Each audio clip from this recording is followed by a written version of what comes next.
by thanking everybody for joining today's next Fraction peer-to-peer webinar. I shall let Rohit, our speaker, introduce himself a little bit better in a couple of moments, actually. But actually, back to school, a new term, a new season for Fraction webinars. So a very interesting one today, I think you'll find. But just to introduce myself, I'm Nigel Biswas-Baldwin, co-founder of Phraktion. If you don't know Phraktion so well, we've been around about for the last couple of years. Myself and four other co-founders, really with a mission to change how work gets done in pharma, to revolutionise the way we operate. Actually, we're actually offering fractional expertise, so a more agile, more flexible approach to providing capability and experience and expertise to the biopharma industry. So that's Phraktion in a nutshell. And we're also connected very nicely on a application now, so we can speak to each other very easily and get to know each other and connect in that way. And customers can also find us in that way also. So as I say, that's Phraktion in a nutshell. But the most important thing today, of course, is Rohit and the discussion around artificial intelligence and what life science leaders actually need to know amongst all the kerfuffle around AI. What do we actually need to know? And Rohit's going to tell us all about that. But just to say something of Rohit first, I've known Rohit for a few years, but he's a life science strategy and operations executive, and he's passionate about developing teams and solving business challenges.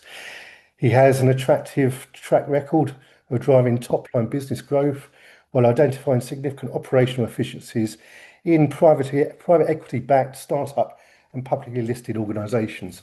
And me personally, I was actually very impressed when I first met Rohit in a previous life with Eversana, actually, when I was running a small biotech company and we were looking to partner with Rohit to help us commercialise a new, exciting and quite complex product globally in the oncology space. And unfortunately, the technology didn't quite work out, but we were very confident actually going forward with Rohit's support during that period. So my personal validation of what Rohit can offer and what he'll be able to say today around AI. So with that, Rohit, over to the real important person today. Thank you.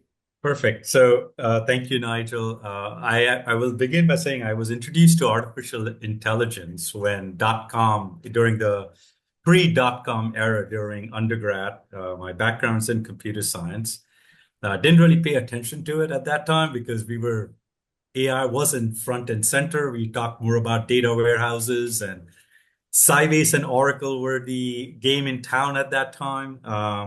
I was reintroduced to AI during my Eversana years. I sat on the AI council and we were thinking about how do we refine the integrated plumbing, as I called it, across a different business unit or operations using AI and software more specifically. And when I left Eversana, and joined Phraktion at that time, I was introduced to this company, actually, even before I left Eversana, called Sourcero. And Sourcero started in 2018. Its roots are deep in AI. That's all we do. And, we were working on AI before AI became sexy with large language model, ChatGPT, Llama, Gemini, all the different brands that you may have heard of. And we've done some really cool things, which is why I wanted to bring in Sourcero into Eversana, but Eversana was trying to do everything internally. And in 2024, last year, I joined Sourcero as the Chief Revenue Officer. And it's been an incredible year working with customers, primarily in the medical affairs, scientific communications, and safety space. And we are about to launch our market access offering and may get into commercial. We are avoiding commercial, even though we have a commercial customer, because we felt commercial is too saturated and everyone is claiming. Nigel and I were having a bit of a conversation and boring John before everyone joined about how everyone is claiming to have AI and very few do. I will say we do have AI. We were a couple of recognitions in this year that we received. One was Google named us the partner uh, of choice for life sciences. And there's a company called Breakthrough AI, which named us the large language model of the year.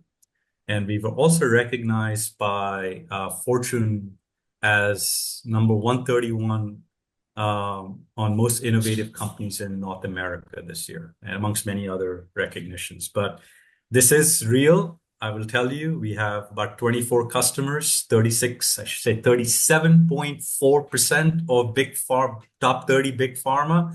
So it is a valid offering. What I wanted to just share with the team today is just this disclosure, right? And I'm not representing Sorcero here. I'm just telling you what I'm observing, what I've seen. I'll share ideas on what I'm seeing working. I want us to take away from this presentation slash discussion that at the end of the day, you understand some of the basic concepts, which many of you probably already do, but also to see some of the core considerations as you start either evaluating an AI solution or working with an AI solution. It is not always straightforward. I will say this, one of the things we've started to work with customers is we've started to have this discussion around AI readiness. You will be surprised as to how not ready big pharma is for AI. There's probably one company I will say that is AI ready today. They are based in France, very well known. But because the only reason I say they are AI ready is because they've been working with AI, or their CEO has made AI a priority since he took over. And it takes a really long time to get AI ready. And there are many elements of that. So what do we want to cover today? First, I want to start with some real misconceptions, right? And there are many. We hear about this from our customers every day. Actually, can everyone see my screen? Yes. Nigel? Okay, Looks good to perfect. me. Hopefully, And everybody else. perfect. And Nigel, I can't see anyone's reaction or if they're raising their hands. So if you see them, please interrupt on their behalf. I'm happy to take questions. I did tell Nigel that if at by 35 of the hour, if I'm at a certain slide, then to prompt me to kind of speed Yeah. up, just so that we can get to more questions at the end. And we agreed a What I signal. wanted, sorry, go ahead. We agreed a signal, Rohit. So. A signal. Well, I can't see you, so you might have to interrupt. Um, what the big misconceptions are, I want to introduce some concepts at a very high level, right? AI is hard. AI is deeply rooted in software foundations. Some of you come from that background, will appreciate this. It is fraught with risk, and there are many, many. If you just do let's just say ChatGPT, and you say, tell me about the AI failures in big pharma. There is a whole list of them, right? There are many CIOs that have lost their jobs because they've tried to build AI internally. It is not easy. So the folks that have actually accomplished that, kudos to them. I want to talk a little bit about AI evolution as to how it's evolved. You'll be surprised to know that AI foundation started in 1958, 1956. So it's way before many of us were probably alive or born. I want to then switch over to how AI is currently being used and what is its impact on the four major stakeholder groups, right? There may be others, and we can talk about that, and where AI is going. So that's the gist of the conversation today. If there are other areas you would like me to go, please just ask the question. I will do my best to answer it. I will say I know AI from a business perspective. I don't know AI from a technical perspective. I can speak about this much about the technical side of things. All right. So what are the big common misconceptions? There are many. I will say I want to focus on two things that I hear about all the time. I will start with the last one, that AI responses are always correct. I'm actually doing my doctorate right now, and I did an experiment on ChatGPT by asking them to, a question through some prompt engineering and ask them to cite references. I had 11 references to the response I got. Not a single reference existed. In fact, the only one that I saw that was close to what you could say was a reference was a Deloitte white paper, and the white paper name was very different than what ChatGPT was telling me. So you may have heard of this term AI hallucination. That exists. That is very real. At Sorcero, we've created a agent. We'll talk about what agents are. And before agents again became a thing, we had this agent in place that allows us to claim near zero hallucination. And it literally tells you if the data doesn't exist or there's not enough data, what kind of data do you need? And the data doesn't exist, so it cannot answer the question you're asking. ChatGPT doesn't do that yet, but I'm sure they are thinking about it. There was also a very good peer review paper from OpenAI, and I think I may have written a blog on it on LinkedIn, which stated that all the new large language models have gotten very powerful. Like they're doing things that we never thought a software could do. But the level of hallucination has increased to somewhere between 30 and 70%. That is a little scary, especially if you're in life sciences, because at life sciences, everything should be evidence-based, based on fact. If you're promoting something, you've got to have evidence to back it up. If you're talking to peers, you've got to have evidence to back it up. And that evidence has to be credible and reliable. The second misconception I hear is that AI will replace your job. Now, it will replace some roles. But when we talk to our customers, we kind of talk about from a strategic planning perspective, is that you have a hiring plan, and that hiring plan gets you to a certain level. What will happen once you start adopting AI? Actually, two things will happen. One is the capacity model will flatten. So you will kind of plateau. You don't need as many more additional people. And two, start training your team on how to use AI and how you adapt your workflows to be more efficient. Because if your team keeps doing the same thing in the same way, you're wasting time and you will probably end up letting them go. Any questions on this? None that I see, right? The last misconception is that, and Nigel and I were talking about this, is that everyone thinks that AI will solve every problem. So as a business leader, as a business user, if you're working on evaluating AI solutions, focus on what business problem that you're trying to solve first. Write that down, define it, and then think about an AI solution to address that business problem. We have many companies out there, and I actually did a project for a private equity firm where we looked at somewhere in the 200 AI companies. What I found was only 3 of the companies were true AI companies. Everyone else claimed to be an AI company. Now that has changed. But be aware of what problems are they solving, because everyone will claim to do everything. It's like from my consulting days. If you gave me a problem, I would solve it or figure out how to solving it. AI doesn't work that way. AI is hard, it is risky, it takes a lot of investment, and you've got to be very focused. So even at Sorcero, we solve 7 problems across 3 products or 3 functions: medical, psychoms, safety, right? Very focused. And we are getting into commercial and market access, but we are not there yet. So AI, you must have heard of different terms like AI, machine learning, deep learning, generative AI. They are not the same things, right?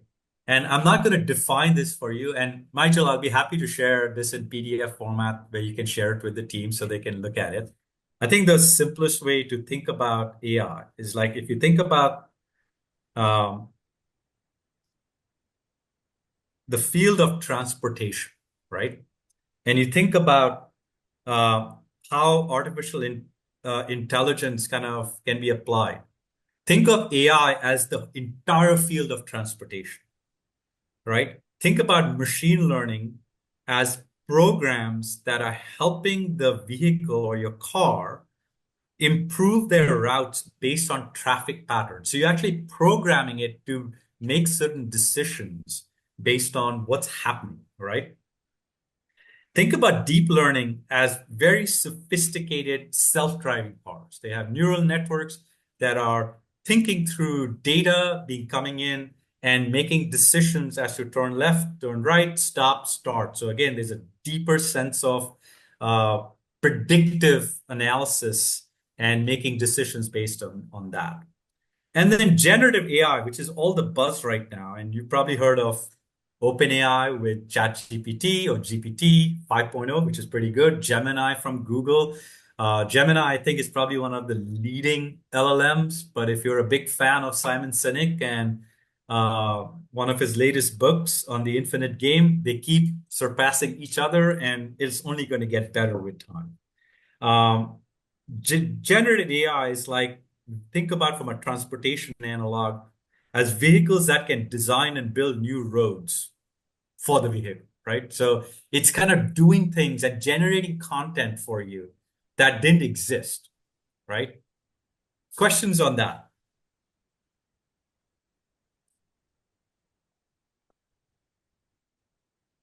Nicely explained, I think, All right? right. No Perfect. questions.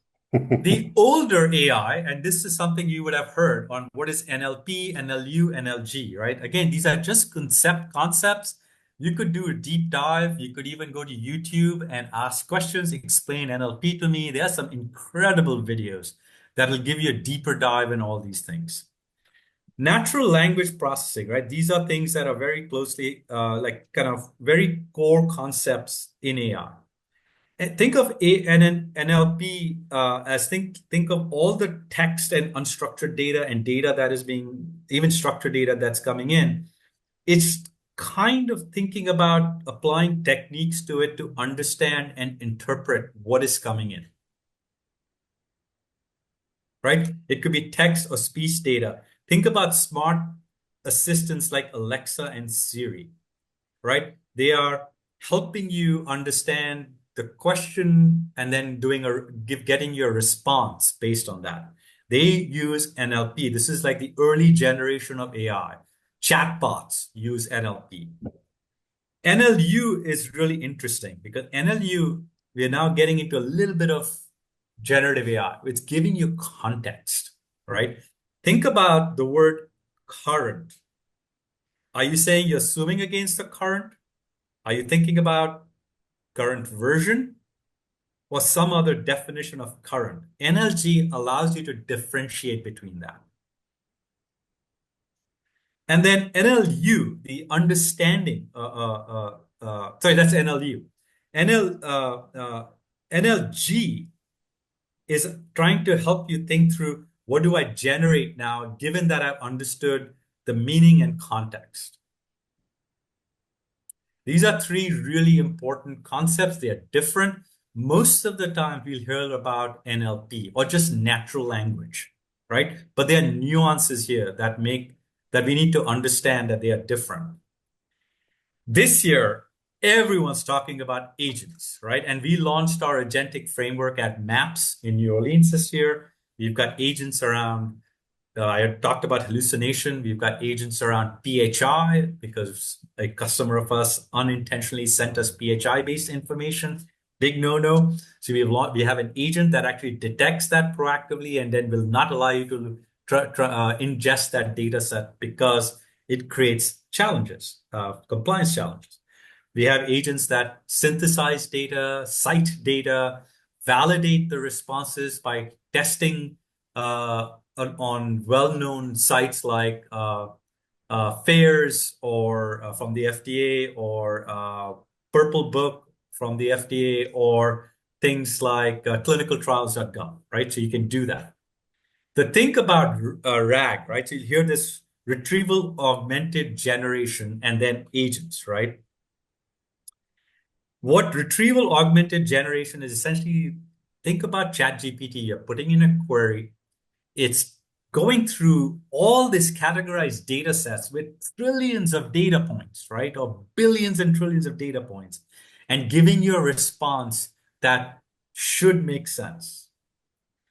One of the big things, and this is again from a business user perspective, how you can differentiate yourself is focus on prompt engineering. When this phrase came to my attention, I was like, this is just some hokey pokey consultant came up with this idea. No, it's a real thing.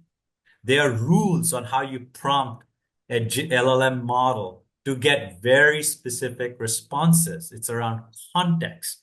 It's around the question. It's around the tone. It's around the format. It's around categorization and creating sections. It's around citation. So you can your prompt can become a massive paragraph as opposed to just a question. So you've got to, and there's some many really good courses at MIT and some other institutions that spend 6 weeks training you on becoming an expert in prompt engineering.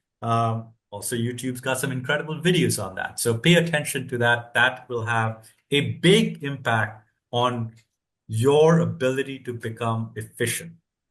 I was asked to build a capacity model for 6 functions for a board meeting on a Friday afternoon, for a board meeting on Tuesday. What do you think I did? I went to Claude from Anthropic, created a prompt, gave it inputs, asked it to create a VBA script. The response was good, but I had to then do a double and triple click to clean it up. It actually generated a VBA script that I was able to load into Excel, run the macro, and then there were errors, so I had to have Claude fix it. But within about an hour, I had a functioning capacity model with seasonality, with inputs, with assumptions, and had real data that I could then create a PowerPoint slide and take it to the board. That would have taken a average individual, if they did it on their own, about a month of full-time work. So think about the efficiencies that can be gained by AI and through prompt engineering. So what are agents, right? Think of agents like typically when you go to large language models and you ask it a question, it goes through its own data set to get your response. Agents, think of them as helpers. Each helper is focused on a specific task. You can create agents that do a task, send the output to the next agent to do a second task. So for example, one agent could be validating against clinicaltrials.gov, then sending it to the next agent that is validating it through the Purple Book, then sending its result to do some validation against internal databases. Another one could then take that data, summarize it into a context in a certain template or format. If you had a specific template you wanted to do it, think about a value prop. A value prop has very specific elements to it. Think about that last agent kind of putting it in that format and then producing the result for you, right? That's what agents do. And there are many companies today that are just focusing on agentic frameworks for life sciences. Questions on agents in RAG? Don't see any question about it. Maybe I'll just ask you, are you sure the agent hasn't replaced my job already? No, it hasn't. So, it may in the future, maybe in our lifetime, Nigel. I think the way we should think about AI is not that there's the fear of that it's going to replace us.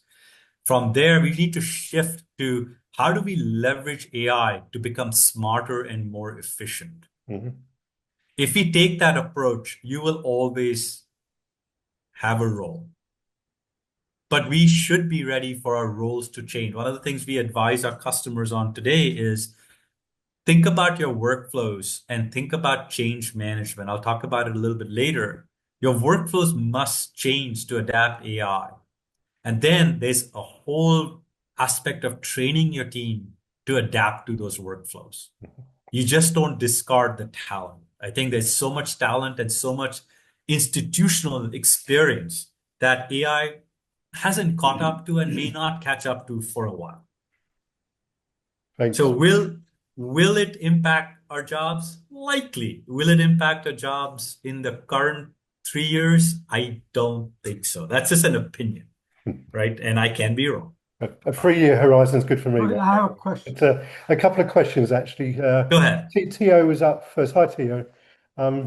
Quick question, perhaps, and then we'll Thank hold it. you. I'll be brief. I also see that there is a discussion coming on the quality of the output based on the input. Yes. And I was wondering if you perhaps you will discuss as we move along, if you have some examples of let's say good output, high quality output, let's call it this way, relative to other examples with low quality outputs. To qualify my question, a while ago, a few years ago, a few physicians, anyways, in the United States, Stephen Friedland, an expert in prostate cancer, and his team, anyway, they were trying to come up with natural language processing a model for prediction of outcomes and interpretation of the health records and notes and so on. And didn't really work out at all. It was like 25% accurate, or making sense about 25%. And then some Italian group did pretty much the same thing, and it's way off in terms of the output. So obviously it depends on the input and how it's seeking the information. So You're spot on. You're spot on. I will say the old adage, garbage in, garbage out, still holds, right? Part of the AI readiness, and you'll be amazed. I think early on I mentioned AI readiness is a thing, and not everyone is AI ready. The biggest challenge is that the data quality, even in big pharma, is just not there. And so part of what we do with our customers is we create a dashboard, we try things out. There's a human in the loop always, and there should be a human in the loop to do the validation, because the experience our medical customers have is still incredibly valuable. They can detect that this doesn't make sense. Let's go dive into it. And then we go back and train the models separately. So there is some level of adaptation configuration that is still needed. The other big thing that you may have heard about, which is on this slide, is model drift. As you add more data sources, if the model hasn't been trained, you will see the quality of output deteriorate. Think of an online store or a retail store, and you start adding online data to it, but you haven't trained the model. Think about online data. Your trends will get skewed, and the data in the insights generated will not be very accurate. We have a whole team, a data ops team, that focuses on model drift, on data drift, on validation. There's a concept of ontologies that allow you to categorize data. We use AI to categorize our data sets that minimizes hallucination. There's a whole knowledge management or engineering team that just focuses on data cleanse categorization. Today, that is done manually. So from an ROI perspective, you're getting 100% return immediately by working with us. And there are many AI companies that are focusing on these things as well. There was another question. From Rahana, then we should move on because we are half past the hour. So Perfect. Rahana. Yeah, I can hold my question or comment. No, go ahead. Yeah. Fascinating conversation, and I think it's fair to say that we're currently at a stage where we're still learning as across the organisations, both the developers and the users and the communities that we apply this. My thought process is, what is the compromise? Because at the moment, we are particularly attracted to it with the speed and agility that we get the responses. But over time, and at the moment, as we're still building these models, people like yourselves, you and I, everyone on the call, will apply that kind of scrutiny, if you will. But over time, is there a risk that will diminish the efforts that are applied from the tacit learning that we bring? How do you balance that? So my perspective, Rihanna, is that the human will always be in a loop. In fact, one of our principles, if you go to our website, it will say human plus AI is greater than AI or human, right? I don't see, at least I can't see right now in the foreseeable future that AI will get so sophisticated. It probably will, where it will start getting to the things that you're talking about. There's still a lot of work to be done, which is still new. Even though we've been at it since 1956, 58, we still have a long way to go. And we just need to prepare. And the more we get comfortable with AI in our daily lives, the more people will start using it. Today, it's more to create content that we don't always trust. There's a lot of hallucination. To the earlier point of garbage in, garbage out, we're not always getting the results. One small hiccup, we had this with a customer, one small mistake led to some bad output. We caught it, fixed it because it is software. But these things we have to pay attention to. The validation process requires significant rigor and obviously a human being. Good AI companies will have a very stringent validation process of the output. I don't know if I answered your question. Yeah, you did. Thank you. Yeah. So just very high level, AI has been around a while. The roots of AlphaFold, which won the Nobel Prize in Chemistry, by the way, one of their founders happens to be the student of one of our co-founders from MIT, who's also the father of some AI tools that Facebook is using today, personalized engine, those kinds of things. But its roots are in AlphaGo, a game, right? Hence AlphaFold. So they started there, realized what the potential was, and then started looking at protein folding and won the Nobel Prize in 2024. So we still have a long way to go, but there's some amazing innovation coming out in AI. I put this for you to reference. This is a great report from Stanford. It actually goes over large language models and a few slides I'm going to show you very quickly, just to show you like what is AI, different concepts, and the evolution of AI. These are some slides directly from there. I'm going to speed this up to get to the meat of our discussion. You will see this is cited data around the performance of AI today at the response being at an MD, PhD level. We have a poster we published with UCB looking at plain language summary development, where we compared our platform AI to medical writers and ChatGPT. We beat ChatGPT and medical writer output on a 10-point Likert scale significantly, like on a readability score, rewriting score, 2-year reading score. Like there were all these components. AI can do some incredible things today, right? It just has to be programmed. This is another very interesting data point from a US medical licensing exam where Gemini got 91.51% mark. So they were essentially qualified physicians, if you want to call them that, right? Because they were trained to think that way. Another area on biology, chemistry, physics, look at the accuracy levels and where it's going today. And this is all in that link that was in that report from Stanford. It's a really good read. I would encourage everyone to read that. And then just where are we going next? Like the automation today, right? There's some incredible advancements. ChatGPT 5 came out. It's very good, but there is still some hallucination. Gemini is doing great. I'm a big fan of Claude. There will be a point where there'll be incredible output and quality, validated quality output that we can use. Today, our customers are using our platform to inform their first generation manuscript. We just cracked the code on secondary manuscript generation. In fact, we filed a couple of patents where you can generate secondary manuscripts in minutes at a 99.7% accuracy rate. Just think about what that means.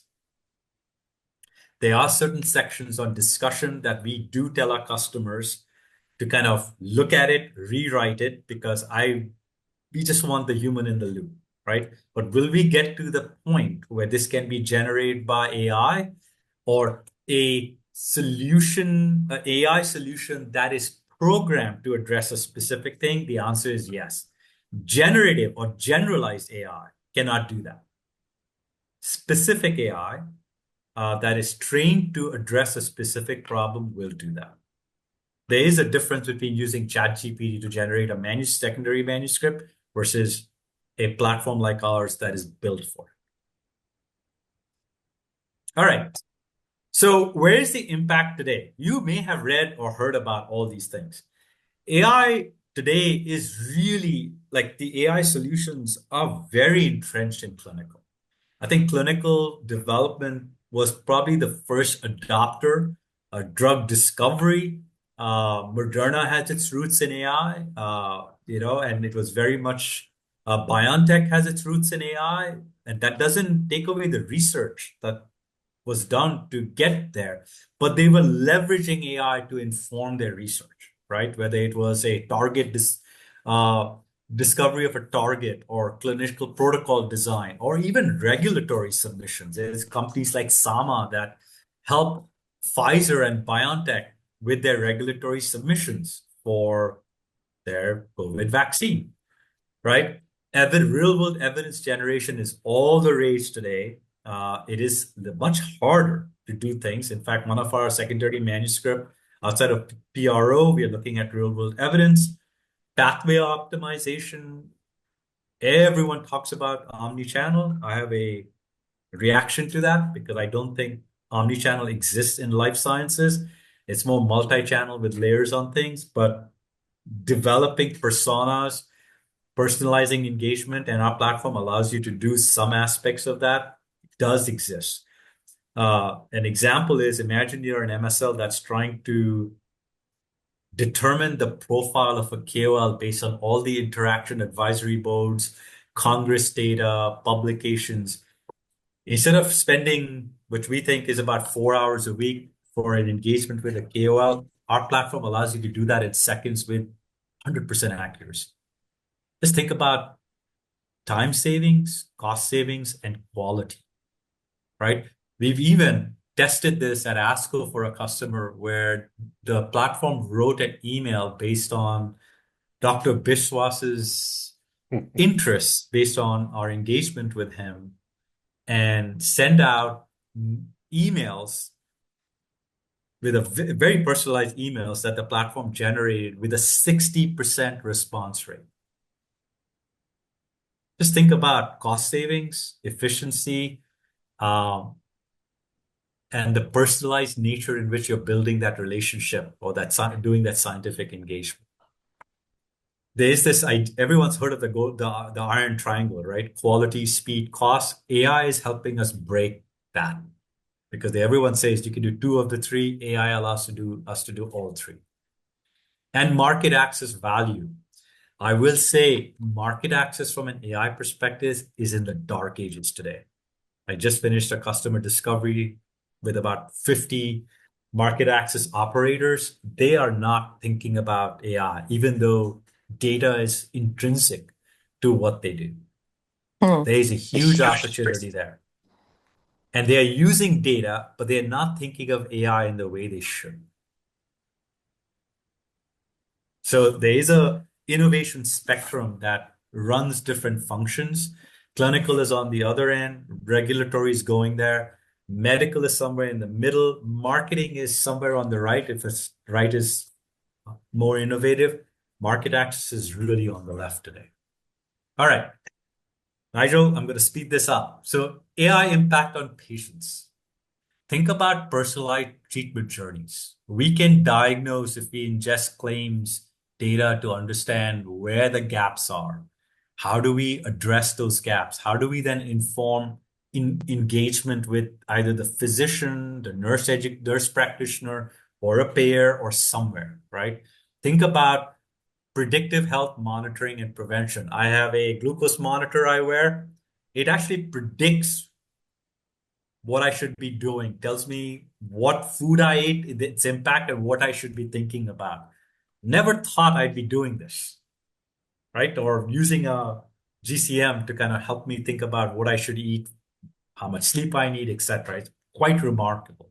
So AI from a patient perspective will help us not only just get educated as a patient, but also help us think about lifestyle changes, help us think from a monitoring perspective, and work the system where needed to get things done faster. From a provider perspective, and I think someone mentioned about prostate cancer, I have some slides on imaging. Imaging was the first area used in it where providers started using AI, and there are some really good articles in JAMA about how physicians have tested, validated using AI for imaging. So diagnosis, treatment planning, risk identification, patient education. Uh, you know, uh, when I go see my primary care, they use AI to scribe the interaction with me. And that scribe comes to me in notes and categorizes using Epic very fast, right? The EHR system. So think about, from a provider perspective, all the things that can be done with AI. Here is an actual example that has been published on a multimodal. What multimodal is, think text, think video, and think about all the different media types in a single AI platform that allows you to look at imaging, etc., to ask questions, get insights. This is a multimedia example of a physician asking an AI platform questions about an image around pulmonary edema, right? Slide and the next slide. You can see how it's giving it feedback to the radiologist on pros. It's also talking about what the negatives might be, things to think about. Think about the speed and efficiency created for the radiologists using AI here. Now, this platform has been validated, they've tested it, they know it is accurate. So it's not just something they got ChatGPT to do. This is required significant amount of testing before it was ready for prime time. Quick question from Tia, I think. Go ahead. Yes, thank you. Based on your experience interacting with different group of stakeholders, how do you foresee the learning by experience aspect of a clinician in this context? Because there may be multiple situations where where the critical thinking is eroded by the convenience of having this AI assistant or system, doing it for you.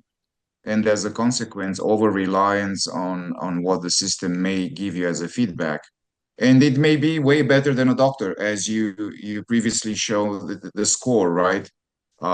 So where would that go? Because there is some data out there, and again, I'm not an expert. I'm not sure to what extent it's very high quality or not. But intuitively, um, the Google syndrome will become quite exacerbated by the use of those tools, and people will lose memory and executive functions eventually, and they will just ask, the system to find a solution, and that's it. I think it's evolution, Theo. I think we have to just accept it, but we need to question it, right? I think once the questioning dies down, even today, I will tell you, all our customers are skeptical. skeptical. In many ways, in my role, I find myself being an evangelist, trying to convince them. There is a level of evangelism that is required with AI because it's new. It is relatively untested. It is novel. And with every new technology, those questions that they're asking about safety, about security, about privacy, about executive functions, losing them, those are all rational and valid questions.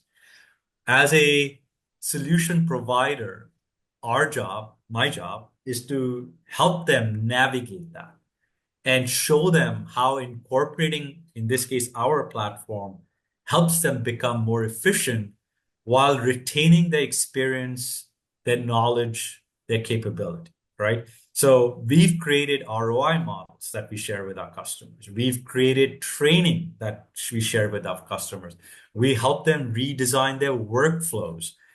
We do board level presentations because sometimes the board questions, especially if you're a emerging company or are trying to launch their first asset. But as human beings, we should still scrutinize this, but the evolution has begun. There is no way getting around it. Physicians will still have to go to medical school, and physicians will still have to train. They will still have to do their residencies, and that critical thinking is still needed until it will not be needed, right? We are not in the Star Trek genre where they can just wave something and things get fixed, but it will get there eventually. So I think it's more about how do we validate the solutions, test the solutions, and also ensure that in medical schools, physicians are being trained to adapt to the new reality. This is not going away. Just over Thank you 10 for your comment. minutes, the hour. It was more in the spirit of do you have not you necessarily, well, people with your expertise, where is the limit, right? Do you set up some limits or not I yet? think you should. I think you should set up limits, guardrails today. There's no question. You're spot on. But those limits have to be thought through. Many companies have set up AI governance committees, right? Their job is to kind of create those guardrails on what good looks like, what is safe. There's this whole concept of responsible AI. I'll touch on it in a bit. We actually wrote the first white paper on it with USDM Life Sciences and Google. Those are all important concepts that need to be incorporated into AI. In fact, responsible AI is part of our architecture, right? Those guardrails must exist, and those guardrails will continue to expand as we get more comfortable with AI in life science. Nigel, we have 10 minutes. You want me to move? 10 minutes or so, but Perfect. I'm sure people can hang on a little while. But Sure, I can hang on a little bit too. All right, claims in the US, big. We are working with companies today to generate value prop, to look at HTA submissions and using AI to predict the likelihood of success. There are many, many use cases. But as I mentioned earlier, today, market access as a function is really behind. In fact, I was at Sembia. I actually got to talk to a couple of big pharma account managers. I was shocked that they don't even have a CRM that they use. And my question was, how do you kind of generate insights that goes to HQ? Oh, when we have our meetings, we may bring it up or not. I was like, that's not how big pharma should be functioning. It was very shocking, right? So many, many things that can be done better with payers and from a pharma company in terms of thinking through it. There is a big movement on benefit verification in the US market, prior authorization using AI. And there are some really good use cases being applied, especially from a patient services hub perspective, which is, again, a very US-centric business and function. We are seeing AI being used in policy monitoring, right?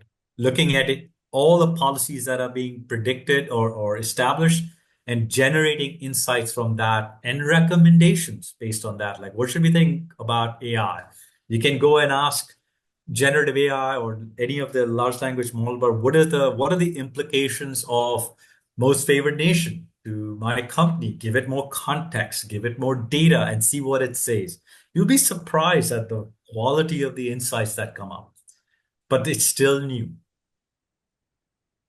So pharma, think every function and think about the business problem, right?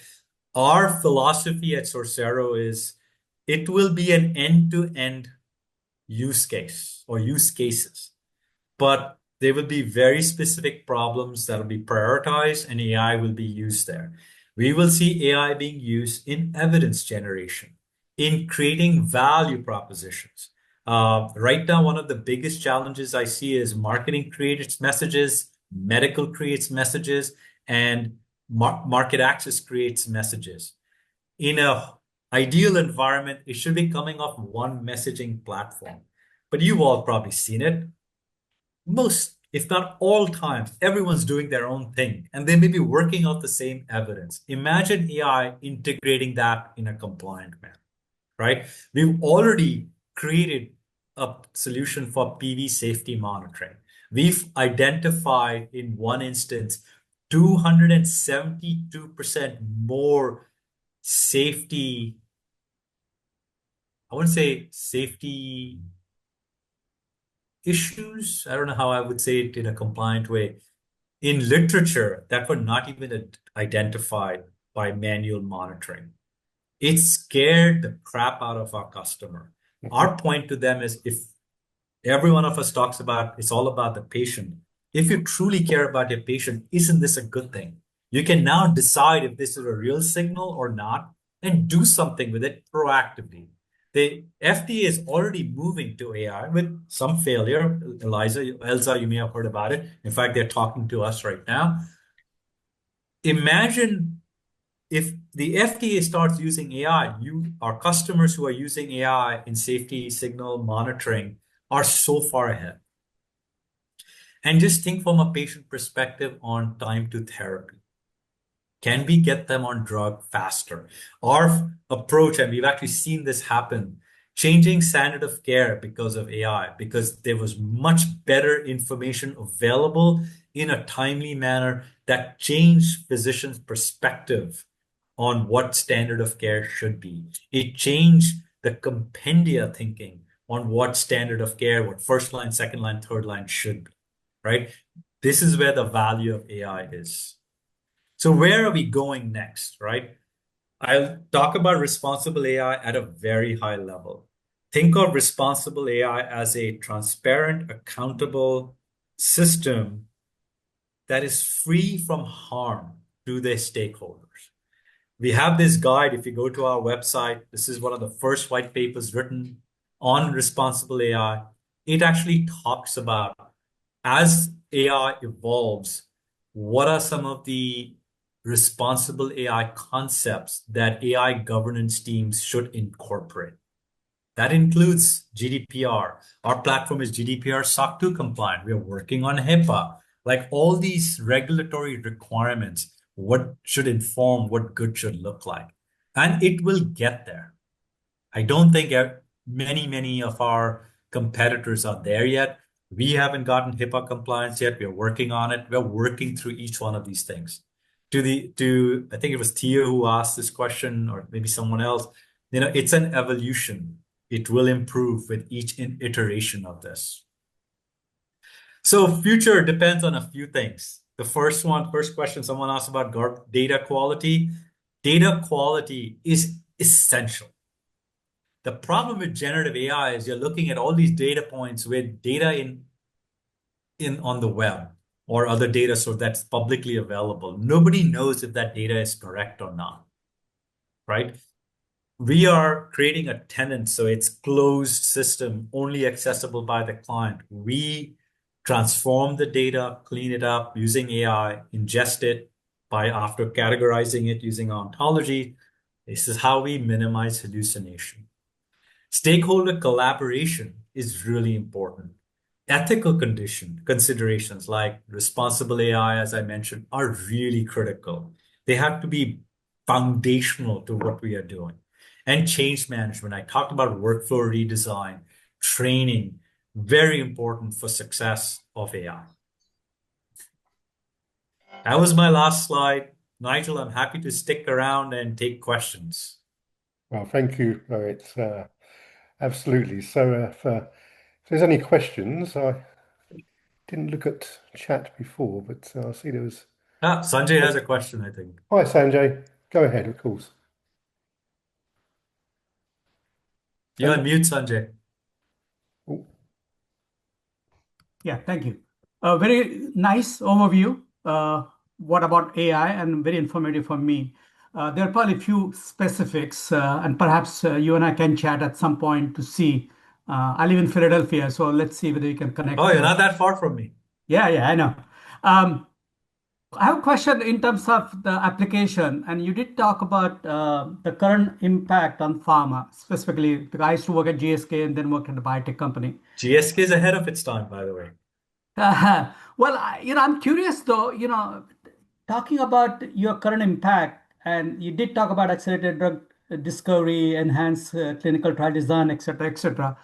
I think the span is pretty small, narrow, correct? With the AI inception and where we are, and drug discovery takes a long time. I've been there, and both Nigel has been there too. I wonder, are there any examples specifically, and how, given that this is broadly used and applicable and every pharma would have access to this, how pharma could use some of these as a competitive advantage to be ahead of another pharma company in terms of drug discovery and development? I would say there are many platforms today that are designed for clinical. And many pharma companies are working with systems aggregators like a Capgemini or an Accenture to essentially build systems internally with some degree of success. And they've been working on in clinical for a very long time. Right? I'm not a clinical world, Sanjay. I don't come from a clinical world, so I am not privy to what they're doing, but there are many success stories in clinical of how they've used AI to either identify targets, define protocols, improve submissions. I think the one that I am aware of is the one from BioNTech and Pfizer from a regulatory submission perspective. Okay. And we can chat again, we'll Sure, absolutely. Let's Yeah. do that. Smith, I think a question from you. Yes. Hey, Rohit. By the way, we can still see your desktop. You may want to stop sharing. Okay. I thought I'd stop. Sorry. My question is more around, and by the way, great presentation as always. I'm hearing more and more about AI releases versus the standard SaaS releases, where, you talked about that iron triangle. There's always a desire, especially in product companies, to get a product out as fast as we can. But then we talked also about the quality, and this natural tendency to have hallucinations, etc. So this concept of AI release, which is faster than your usual Scrum releases, is something that's starting to concern me. Is this something you're seeing at Sourcero with your We release? are. We Okay. are. So our platform is built on the same large language models because to build a large language model is significant investment, right? Everyone's heard about DeepSeek. There'll be some serious lawsuits coming if they are not already there because the claim is they use OpenAI source to build it, right? And that's why it came out with $6 million to get something out very fast. So we use 23 plus different large language models. That's a model garden that we use, but we medically train them for life sciences. So companies like Google, Llama from Facebook or Meta, Anthropic's Claude or OpenGPT from OpenAI, the big four, or Grok, which is Musk's one. They will keep releasing new things. Every iteration will get better, but if you go to my LinkedIn profile, I had posted a OpenAI article. It's their research which showed this increase in hallucination. Now, to my earlier point about evolution, it'll get better. It will get better, but there are these side effects with all new releases, right? We have to manage that. From GPT-4 to GPT-5, our biggest customer on the West Coast, right? 26 assets, 7 therapeutic areas. We started seeing a drift in data. And that's what our knowledge management team does, and had to swap to the older version of Gemini because they're a Gemini shop. Because these things will happen. And I think it's like software, right? Any one of us who's worked in software will say there will always be screw ups, there will always be hiccups. Fix it, get better. And I think we have to realize that as long as the vendor who's on the other side working with you identifies it, fixes it, moves forward, that's a good thing. But they've got to proactively tell you, hey, this is what happened. If you go a month and then you find out that you've generated all this content and some of it is just not there, that's where the human in the loop comes in, right? You're looking at this data, validating is like, yeah, I'm a PhD, PharmD, MD, all the acronyms. I look at it and say, yep, this makes sense to me, or this doesn't feel right. A marketer might look at it and they will bring in their experience to wordsmith because something changed, the meaning changes and is also considered within the OPDP guidelines as to what you can and cannot say, right? The systems aren't there yet. We're actually working on incorporating the OPDP guidelines so that, and also a compliance guideline. Like if you ask it the system a question, hey, I want to bribe Dr. Murthy, what should I use? That should be a red flag. Yeah. Right? Now, the system doesn't do that today because our expectation is that the professionals who are using it have been trained, they've been certified. But this customer of ours says, I want to avoid that at all risk. And I'm like, all right, fine. So our CPO and CTO and CEO are working through like, how do we kind of address that proactively? I gave you the example of the PHI data, right? We didn't expect them to send us PHI data, but they did. Now we are building something on it. So I think you have to think about these things like there's an iteration and each release gets better. Yeah. But you may have a situation where you have these unintended consequences, as in GPT-5 versus GPT-4. That happens as well. Yeah, I think, especially because we're yeah, talking life sciences and it potentially is touching vital. patients. I've been in a variety of domains, and in other places, it's not touching you and me. It's not touching a human being, Yeah, right? it isn't, but it does impact patients, right? So that's Yeah, the way we have to think absolutely. about it. Our mission has the word impacting patient out, or phrase impacting patient outcomes on behalf of our customers, right? It has that phrase in there because it's very easy to say everyone loves saying we impact patients. The reality is not every business does, but our customers' business does. So that's a big focus of ours too. Rihanna, you have your hand up. Yeah, I need to shoot in a bit, but I just want to. There's four things that come to mind based on what you described. I really enjoyed the presentation. Thank you. Thank you. I think the first one is data quality, the importance of data quality. Absolutely. The second thing is the data ontology to make sure that the mechanism, the relationships work out.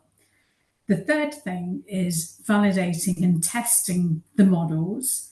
And I think important to test these with both positive and negative stories, right? So that's really, really important. I think you can do this presentation for me now. No. It means I've been listening. And then the fourth thing, which kind of encapsulates everything, is the ethical considerations of the application. So what are the constraints or limitations, if any? So I think that's what I took away from your I think presentation. that's very well put. I Yeah. couldn't have said it any better. You did. And a good close for me, Rohan. All right. Happy to take other questions via email. or please reach out to me on LinkedIn. I'm happy to have a follow-up conversation, Nigel, on behalf of Phraktion. So, Right. and thank you for inviting me to do this. Thank you, mate. I was going to put Tom on the spot because Tom usually has a great question, but perhaps not today. It's Tom.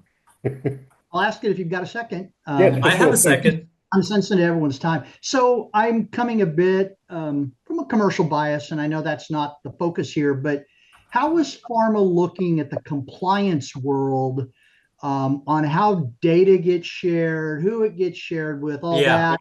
And then the other one is materials that pharma gives out to clients or communications or messaging or data typically is a very reference-based orientation, and how are pharma looking at those kinds of different applications? Just curious. Great question. So compliance is still a challenge. Data sharing, we use SFTP. We have some APIs. There are many data exchange requirements that we adhere to. Data storage with GDPR compliance, SOC 2 compliance in the US, those are all incorporated into our platform. If you're evaluating a system, you should ask questions about related to this. Every software that is brought in goes through an IT audit. Our customers will do an IT audit, a security audit. We've never failed one. I'm actually going through 3 of them right now with the 3 new customers we are bringing on, hopefully in September.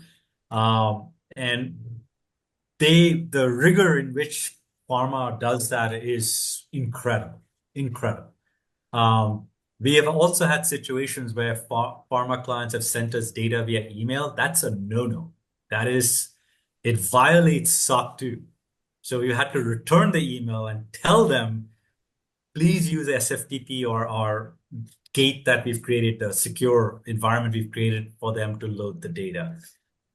That data that gets transformed using the ontologies and then ingested into our platform, and the original data is deleted, right? With a certification that goes back to the customer saying that data was eliminated. Now it's just in the platform that your users are using, it's transformed data. So there's a rigor to how we do that. I forget your second question. Oh, MLR and patient, yeah.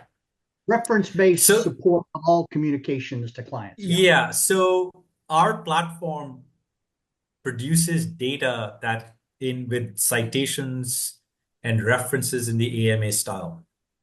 It has been validated. It's one of the few, if not only one, that does that because our customers ask for it. We've tested that. Remember earlier I said I did that search on GPT, none of the citations existed. Ours, because it's contained, exists. And they can literally, I've seen customers do this, copy and paste in their first draft manuscript development, on scientific platform development, on other things that they are saving themselves time. Now, it goes back to the earlier point on quality of data, but because we can ingest structured, unstructured, and it's a 360 view, the quality and time required to do that is incredible.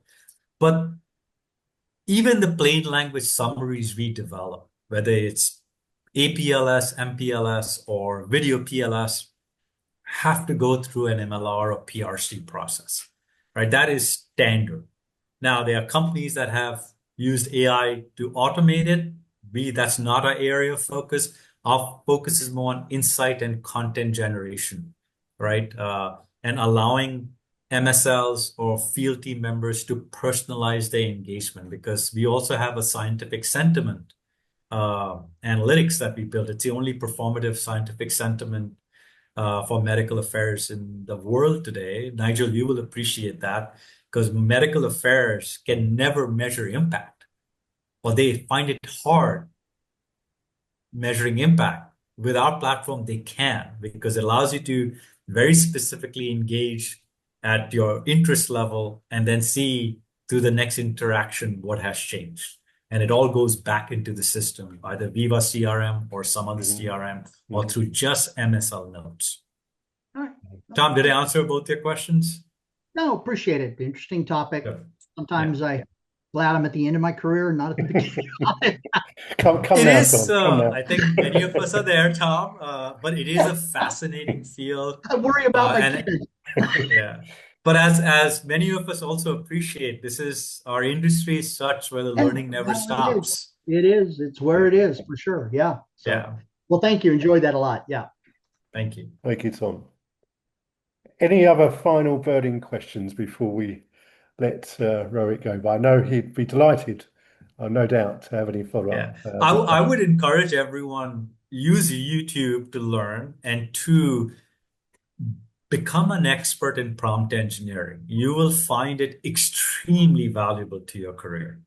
And the prompt engineering and the writing prompts is an art. It's not just a Google question. You have to structure it a certain way, ask questions in a certain way so that you get responses that are meaningful, right? And you will see your efficiency increase tenfolds overnight. I gave you the example of creating an Excel model for capacity development, right?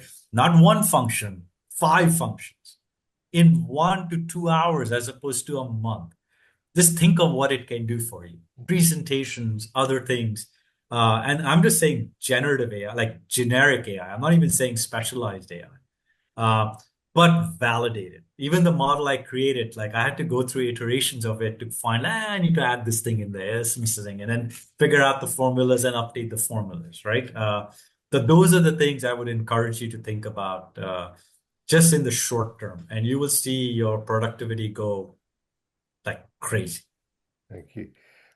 Sorry, I just saw Tim come on camera. I don't know if you have a question, Tim, or just to say hello. But I just wanted to come and see everybody's faces. I was listening with fascination. Thank you very much, Rohit. were you a secret agent? I don't know. It's one of those things that possesses my mind, and I would repeat the earlier statement. I'm glad I'm my age and not starting out in the industry. Come on, you dinosaurs. Come on. I would say I am an eternal cynic, and I would say We all follow the are. money. So basically, I don't care. Pharma have been very good at looking after itself, but in the end, we'll give in and we'll just get lazy and we'll I all think be. pharma, so I'm having a conversation with the CIO of probably a top 5 pharma right now because they are a customer and they're trying to build things internally. And I sent him an email because he's a customer of mine. And I said, do you want to lose your job? And I cited examples of failures in AI. I said, why don't you think about an AI ecosystem and work with the experts rather than the old MBA, right? What is your business? Are you in the business of drug development and commercialization, or are you in the business of software development? They are fundamentally different things. I But will. CIOs have this, I want to create a Yeah, I was name just for going to myself. say that I heard just 2 weeks ago that a large pharma company had laid off 100 medical writers and replaced them with 2 coders. So yes, you will lose your job. You will, but I think so. I have a different way of thinking about it, Tim. I think of it as like it is up to us to be relevant Yep. individually, right? And my point is, if you can figure out and demonstrate how you've used AI to become more efficient, they will find things for you to do. MSLs can focus on bigger and more important things. Instead of hiring 50 MSLs, you may just need to take the 10 that you have. I have a company I'm working with right now. Their goal is to go from 10 to 20. I said, well, hold on. Use the 10 and make them more efficient and show how you save money. You didn't lose your job. You just saved yourself money and time. And that is a value proposition of AI, right? So from a strategic planning perspective, we have to start thinking differently as organizations, and as individuals and professionals, we have to start thinking differently as to how we remain relevant. We will all become obsolete at some point. It's just how things work, right? But how do you remain relevant is by just learning, taking classes, incorporating AI into your day-to-day. PowerPoint. I used to be like a former consultant, so I have these real eccentric ways of developing PowerPoint slides. Today, I don't care as much, but I can use Canva to develop slides really fast. right? I'm not wasting time on font size as consultants do and spacing, and no one cares. Well, some customers do, but no one cares. It's content that is king. But Canva has broken that mold. That is perhaps dangerous if we can create even more slides more easily. I know.